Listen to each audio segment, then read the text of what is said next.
Hello friend, कैसे हो? सब बढ़िया। चैप्टर नंबर 1 का पहला वीडियो सुना, देखा, कैसा लगा? बहुत अच्छा लगा ना? ये चैप्टर नंबर 1 है, उसका नाम ही कैसा है? रिलेशन।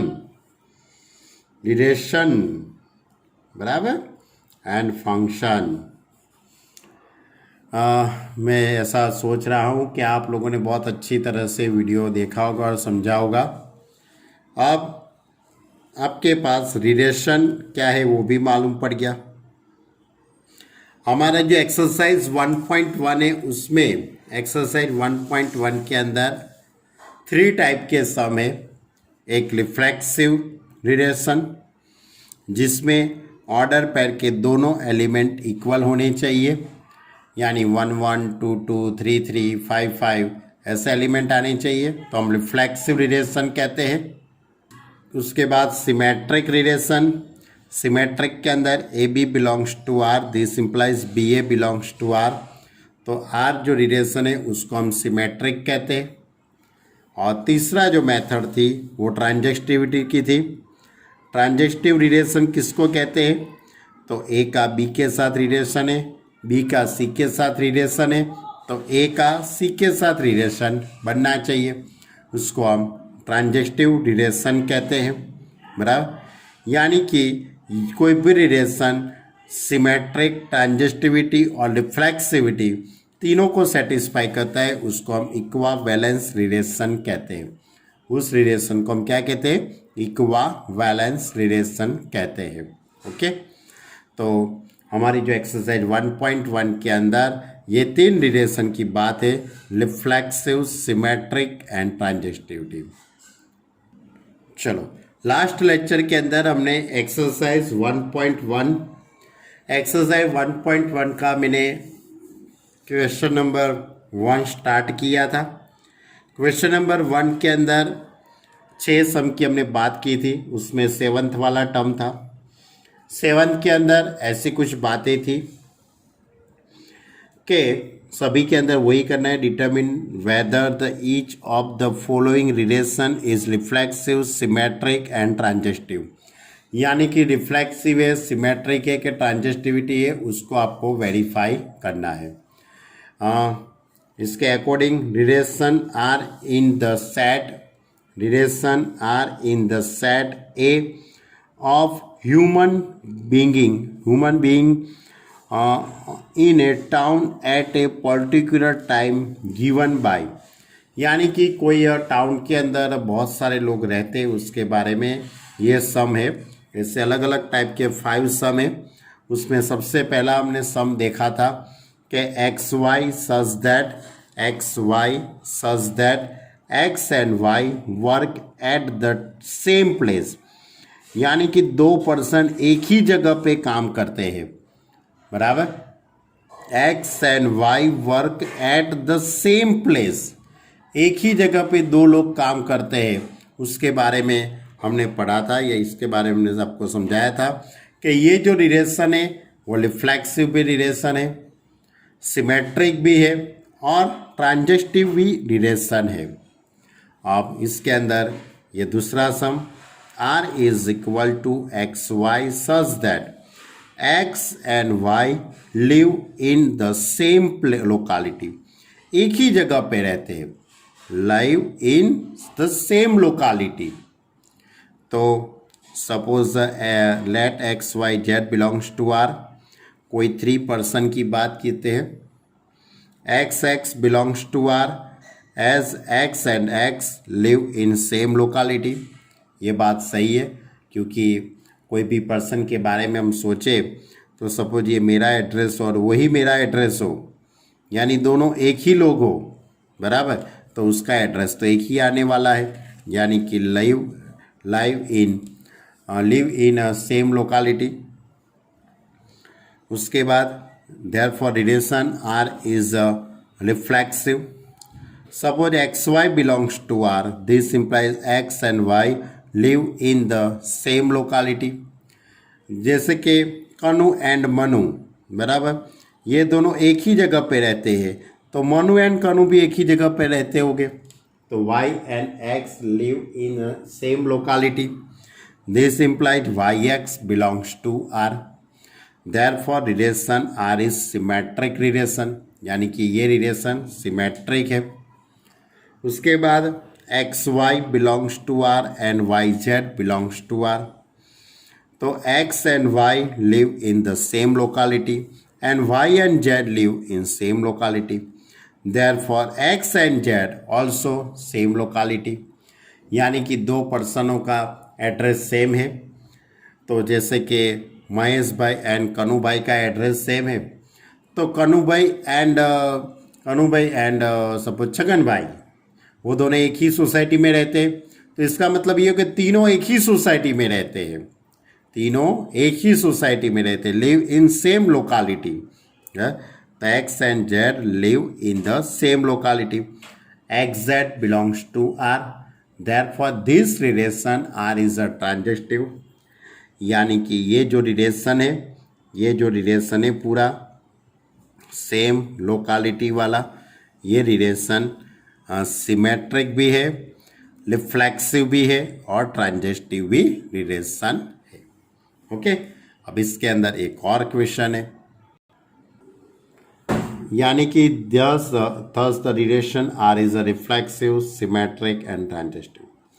अब इसके अंदर तीसरा क्वेश्चन सी कि एक्स वाई सच दैट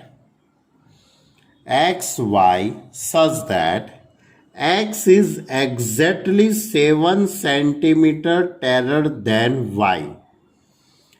एक पर्सन दूसरे पर्सन से 7 सेंटीमीटर ज्यादा है, लंबा है, बराबर.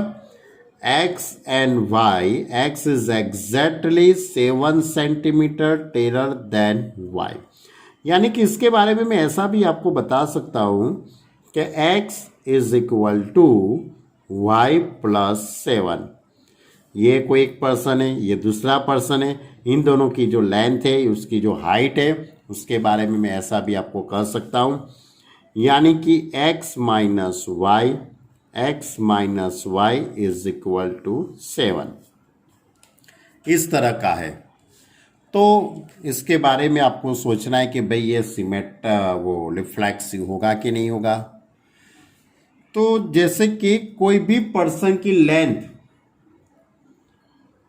उसका सब्ट्रैक्शन उसके साथ ही आप कीजिए.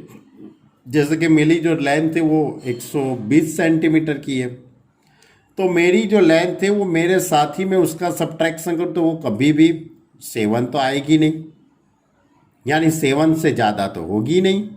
यानी कि कोई भी पर्सन के बारे में हम ऐसा कह सके, it is clear that x is not exactly 7 centimetre taller than x. वो खुद से ही 7 सेंटीमीटर बड़ा हो, ऐसा तो हो ही नहीं सकता है. Therefore xx not belongs to R. Therefore relation R is not reflexive. आप सिमेट्रिक की बात करते हैं, xy belongs to R. This implies x is exactly 7 centimetre taller than y. तो y is not exactly 7 centimetre than 7. ये y x से 7 centimetre बड़ा है, तो y को ऐसे लाएंगे तो वो तो ऐसा होगा, वो तो पॉसिबल है ही नहीं. तो y x not belongs to R. Therefore relation R is not symmetric relation. अब ट्रांजिटिविटी की बात करते हैं. X Y belongs to R and Y Z belongs to R. X is exactly 7 centimetre taller than y and y is exactly 7 centimetre taller than z. तो इसका मतलब ये हुआ, तो भाई x वो तो कहीं जेड से कहीं 7 सेंटीमीटर तो बड़ा होगा ही नहीं, बराबर. x वो जेड से तो कहीं 7 सेंटीमीटर बड़ा तो नहीं हो जाएगा, बराबर. And y taller than y is exactly 7 centimetre than z. Therefore x is not exactly 7 centimetre taller than z. therefore xz not belongs to R. Therefore relation R is not transitive relation. Thus the relation R is thus the relation R is not reflexive, symmetric and transitive. ये तीनों नहीं है. चलो अब दूसरा एक question है, इसके अंदर ही है कि डी क्वेश्चन है R is equal to xy such that x is a wife of y. x is wife of y. बराबर. x is wife of y यानी कि ये y की वाइफ है. बराबर. तो if x, it is a clear that x is not wife of x. वो तो कभी हो ही नहीं सकता भाई. ऐसा हो जाए तो ऐसा हो ही नहीं सकता. Therefore x not belongs to R. Therefore relation R is not reflexive. xy belongs to R. x is a wife of y. तो x है वो y की वाइफ है. तो y क्या हुआ? y तो x का हस्बैंड हुआ. यानी कि y is not a wife of x. ऐसा तो कह ही नहीं सकते हम. Therefore y is not wife of x. ऐसा तो हम कह नहीं सकते. Therefore yx not belongs to R. Therefore relation R is not symmetric. यानी कि ये रिलेशन सिमेट्रिक नहीं है. अब xy belongs to R and yz belongs to R. x is a wife of y and y is a wife of z. ऐसा कह सकते हम कभी. ये x है y की, x is a wife of y. तो ये y तो क्या हुआ? हस्बैंड हुआ ना. तो हस्बैंड तो कोई दूसरे की पत्नी हो, ऐसा तो हो ही नहीं सकता भाई. बराबर. y is a wife of x, it is not possible. x is not a wife of z. Therefore xz not belongs to R. यानी कि रिलेशन R is not ट्रांजेक्टिव. यानी कि ये रिलेशन रिफ्लेक्सिव भी नहीं है, सिमेट्रिक भी नहीं है और ट्रांजेक्टिव भी नहीं है. चलो इसके अंदर एक दूसरा क्वेश्चन है. R is equal to xy such that x is father of y. x is father of y. तो it is clear that x is not a father of x. कोई भी पर्सन खुद का ही फादर तो हो ही नहीं सकता है. तो x not belongs to R. Therefore R is not a reflexive relation. अब सिमेट्रिक के बारे में बात करते हैं. xy belongs to R. x is the father of y. तो y is not a father of x.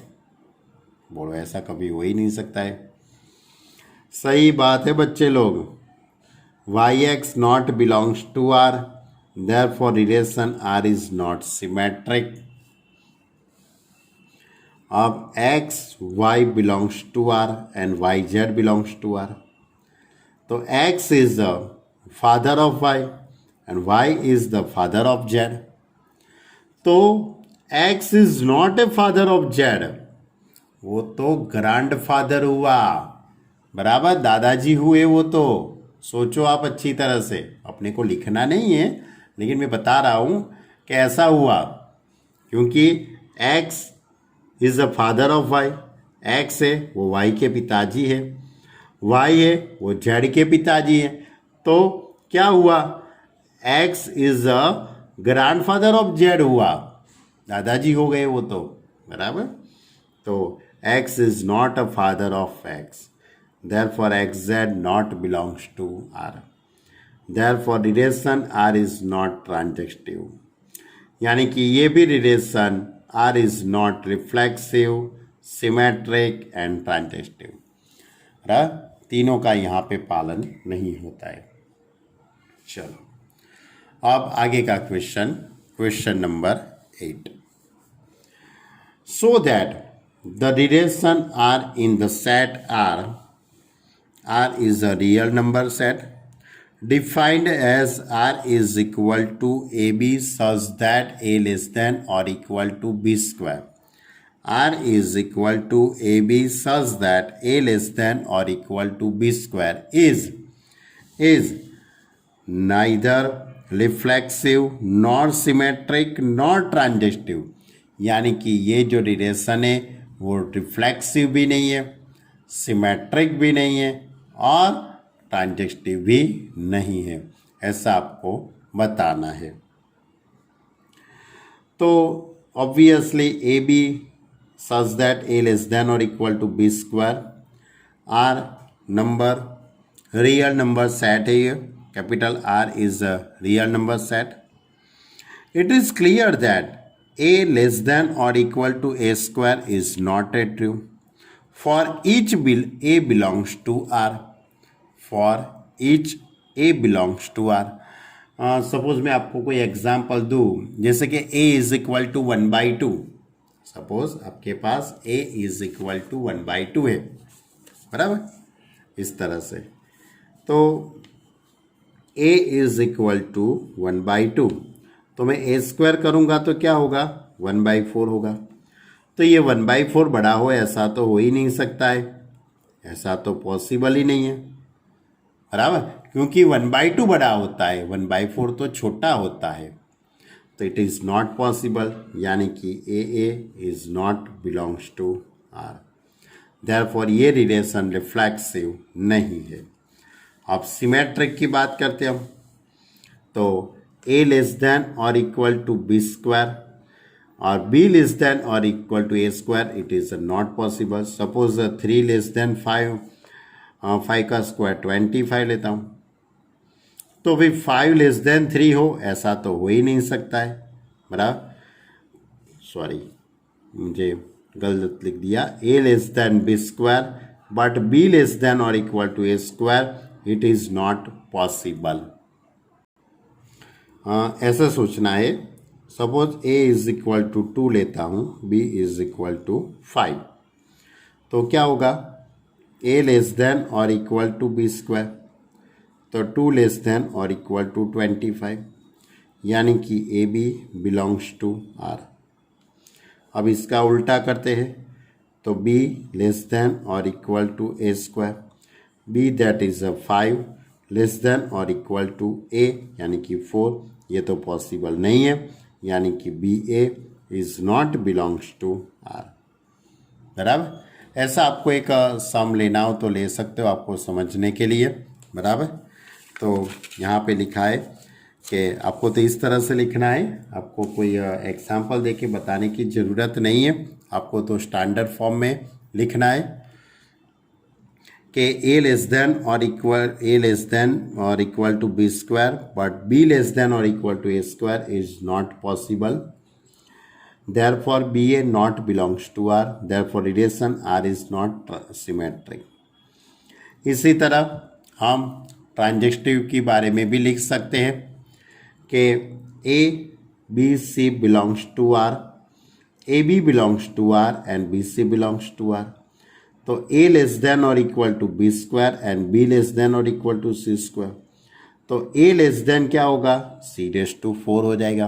क्यों, क्योंकि इसके दोनों तरफ आप स्क्वायर करेंगे, तो बी स्क्वायर लेस देन और equal to c⁴, b square less than और इक्वल टू c⁴, तो ये c⁴ हो जाएगा। अपने को तो c स्क्वायर बनाना है, यानी it is not possible, therefore this relation is not transitive, यानी कि thus R is not reflexive, symmetric and transitive relation।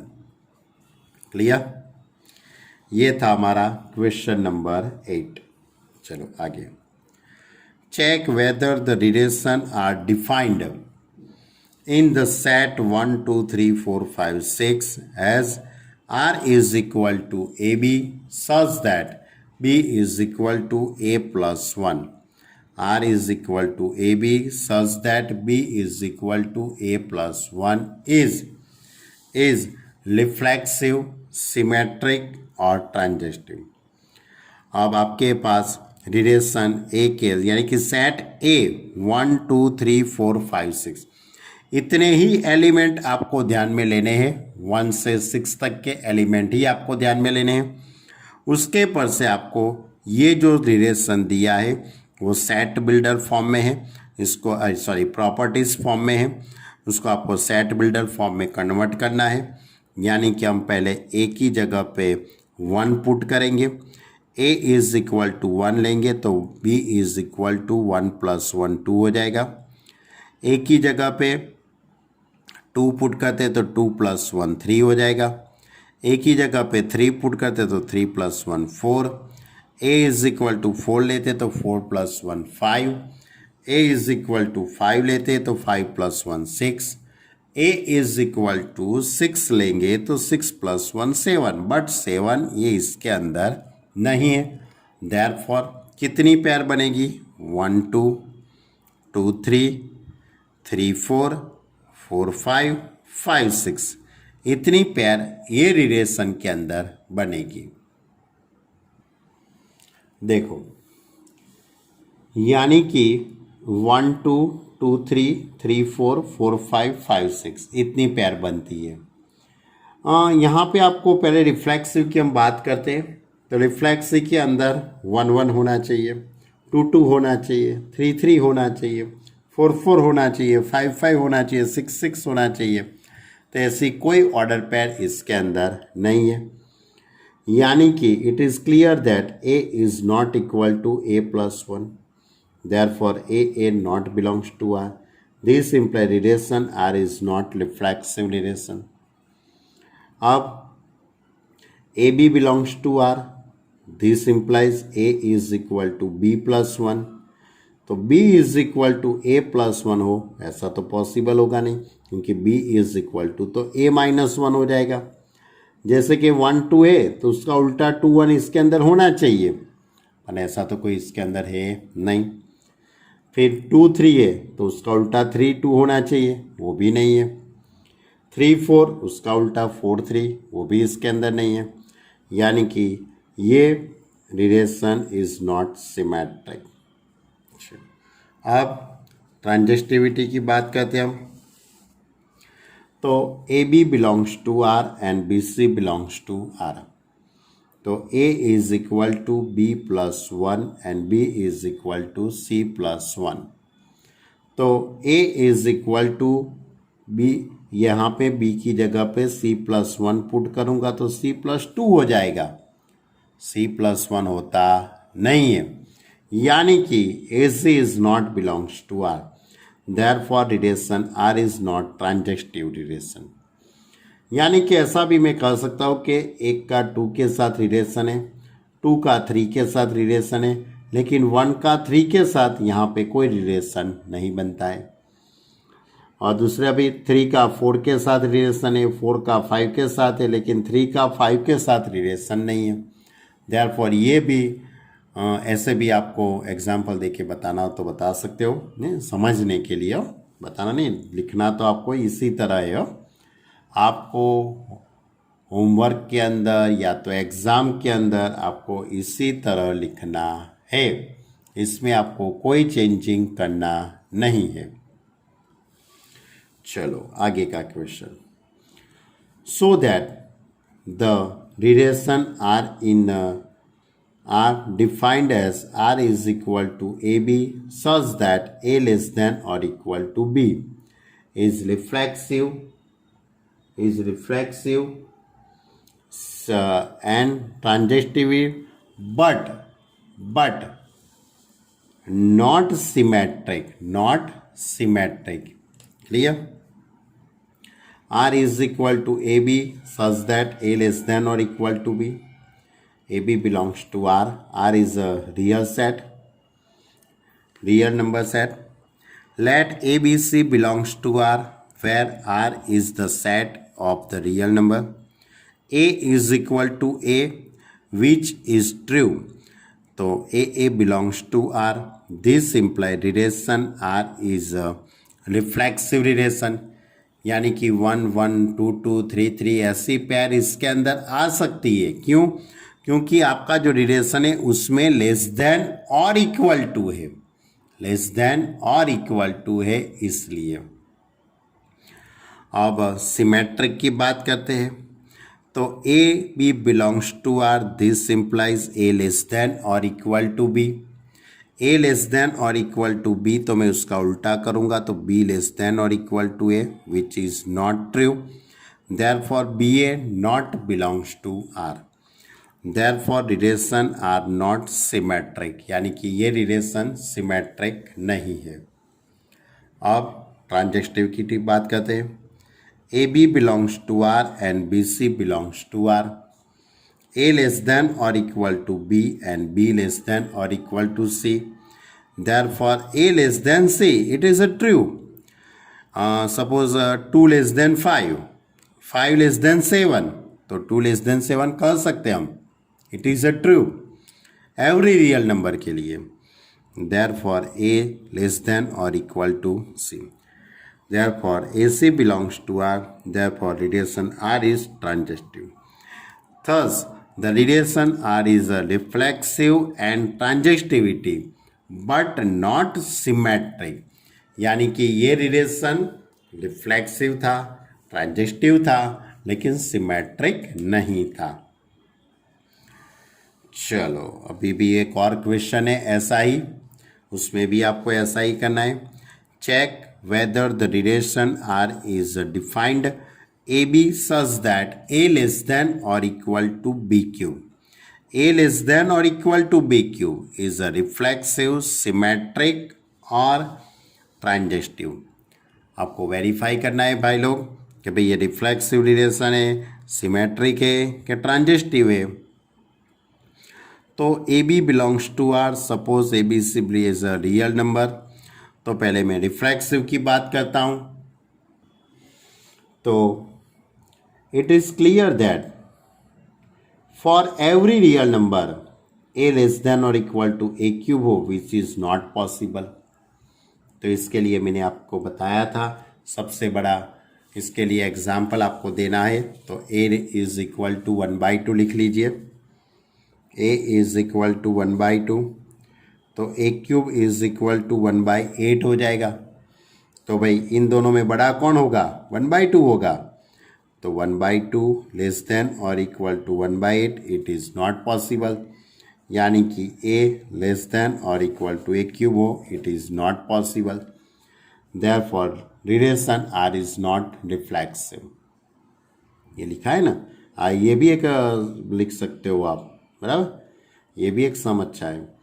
A b belongs to R, a less than और इक्वल टू, या तो less than लिखो b cube. A less than b cube, तो b less than a cube हो, वो तो कभी possible ही नहीं होता है। उसको उल्टा करो तो ऐसा है, ऐसा पॉसिबल नहीं है। Therefore relation R is not symmetric.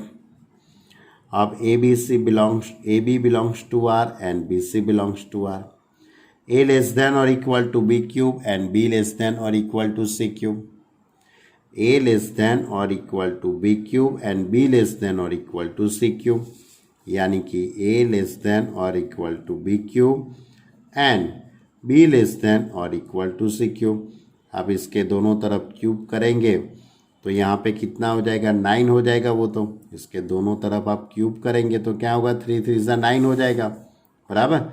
यानी कि a less than c cube, यानी वो तो बड़ा ही नंबर हो, ऐसा पॉसिबल नहीं, क्योंकि यहाँ पे क्या आएगा?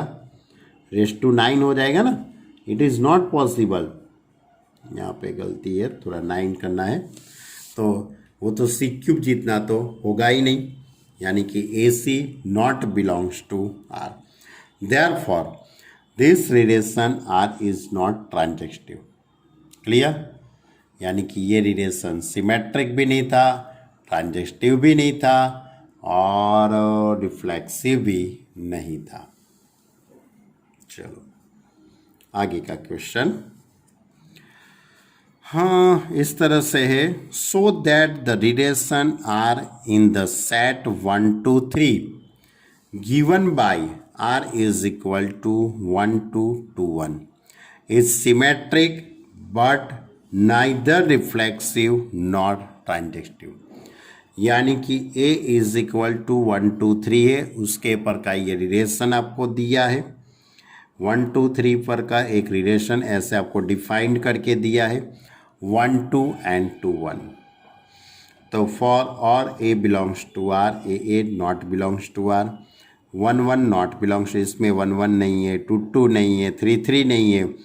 Therefore this relation r is not reflexive, यानी कि ये रिलेशन रिफ्लेक्सिव रिलेशन नहीं है। It is clear that 1 2 belongs to r है, तो 2 1 अंदर है ही, यानी कि that is a b belongs to r, this implies b a belongs to r। Therefore relation r is symmetric. अब ट्रांजेक्टिविटी की बात करते हैं तो ए का बी के साथ रिलेशन है, बी का सी के साथ रिलेशन, लेकिन ए का सी के साथ रिलेशन नहीं बनता है। देखो 1 का 2 के साथ, 2 का 1 के साथ, तो 1 1 आना चाहिए, लेकिन 1 1 तो आर में है ही नहीं। Therefore this relation R is not transitive, यानी कि ये रिलेशन ट्रांजेक्टिव रिलेशन नहीं है।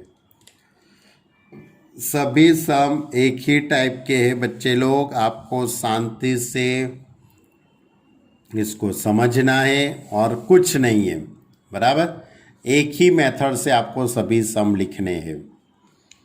चलो question number 13, so that the relation R in the set a for all book in a library of a college.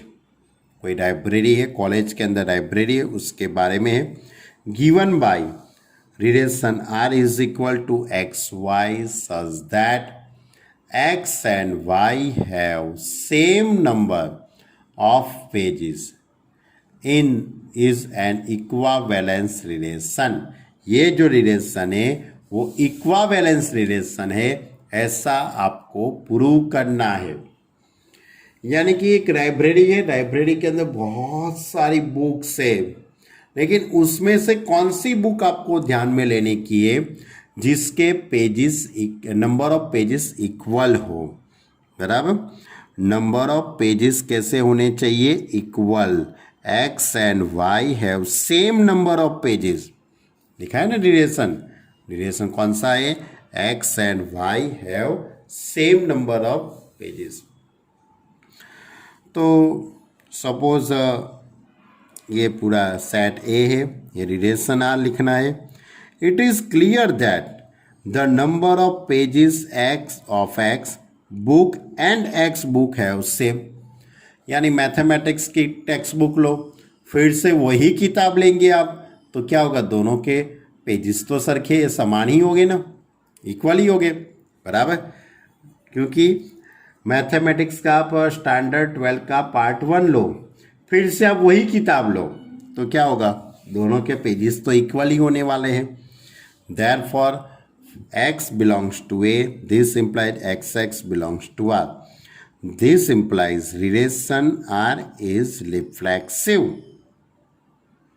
चलो अब symmetric, suppose x Y Z belongs to r, या तो x Y belongs to a, ऐसा लिख दो, R नहीं a. X Y belongs to R, this implies x and y have same number of pages. यानी कि हमारी मैथमेटिक्स की टेक्स्ट बुक है, उसके 300 पेजेस है। दूसरी कोई किताब लो, इसके अंदर भी 300 पेजेस है, कोई भी है, कोई नॉवेल है या कुछ भी, तो ये दोनों के pages same number of pages, तो y and x have same number of pages, therefore yx belongs to r. It is a possible, बराबर। तो xy belongs to r, that implies yx belongs to r, यानी कि ये relation symmetric relation हुआ, यानी कि relation r is symmetric. अब transitivity की बात करते हैं। xy belongs to r and yz belongs to r. X and Y have same number of pages, and y and z have same number of pages. y and z have same number of pages. यानी कि एक text book mathematics की लो, उसके अंदर 300 pages है। Library में से कोई दूसरी कोई किताब निकालते हैं, उसमें भी 300 पेजेस निकले। सपोज किसी की नॉवेल है, दूसरी कोई तीसरी टेक्स्ट बुक ऐसे निकालो कि इसके अंदर भी 300 पेजेस है। तो क्या हुआ, तीनों तीन टेक्स्ट बुक के अंदर, तीनों तीन बुक के अंदर पेजेस तो नंबर ऑफ पेजेस इक्वल ही हो गए। यानी कि इसका मतलब ये हुआ कि x का रिलेशन y के साथ, y का z के साथ, तो x का z के साथ रिलेशन बन गया। यानी कि x and z have same number of pages. This implies xz belongs to R. This implies relation R is transitive. Thus, the relation R is reflexive, symmetric and transitive. तीनों को satisfy करता है, इसलिए ये रिलेशन को हम equivalence relation कहते हैं। ओके, तो बहुत सारी बातें हो गई। वैसे मैं चाहूँ तो अभी भी वीडियो बना सकता हूँ, क्योंकि मेरे पास सॉल्यूशन तो है ही, लेकिन मैं समझ सकता हूँ कि आप लोगों की कैपेसिटी बस इतने ही सम सुनने की है, क्योंकि इसमें मैथमेटिकल स्टेप नहीं है, सब स्टोरी ही लिखना है आपको, बराबर। तो थोड़ा कम बातें करते, थोड़ी कम चलाता हूँ मैं, बराबर। उसके बाद के लेक्चर के अंदर आगे की एक्सरसाइज, यानी कि एक्सरसाइज 1.1 को मैं अब ख़त्म करूँगा, बराबर। यानी कि मैंने एक्सरसाइज 1.1 के क्वेश्चन नंबर 1 से 7 तक कंप्लीट किए हैं। आपको टेक्स्ट बुक में देखना हो तो देख लेना, आपको टेक्स्ट बुक के अंदर देखना हो तो देख लेना। वैसे मैंने टेक्स्ट बुक में से ही सब कुछ ये लिखा है, उसमें से ही ये PDF बनाई है, बराबर। आप अपनी तरफ से देख लेना। तो बच्चे लोग शांति से वीडियो देखना, सभी बातें बहुत अच्छी तरह से लिखना, कोई भी लेजीपन बताना मत कि भाई चलो यार नहीं लिखना है, ये सेंटेंस लिखने से क्या होगा, इतने सारे सेंटेंस लिखने का कंटाला आता है। ये सब नहीं करना है, आपको अपनी तरह से नहीं लिखना है। जो मैंने यहाँ पे PDF में लिखा है इसी तरह ही लिखना है। आपको अपनी तरह से लिखना है तो लिखो, मुझे कोई दिक्कत नहीं है, लेकिन इसमें कम मत करना, इसमें कम मत करना, ज़्यादा करना लेकिन कम मत करना। ओके, तो नेक्स्ट लेक्चर के अंदर हम एक्सरसाइज 1.1 को ख़त्म करेंगे। आप वहाँ तक इतनी बातें अच्छी तरह से पढ़ लो।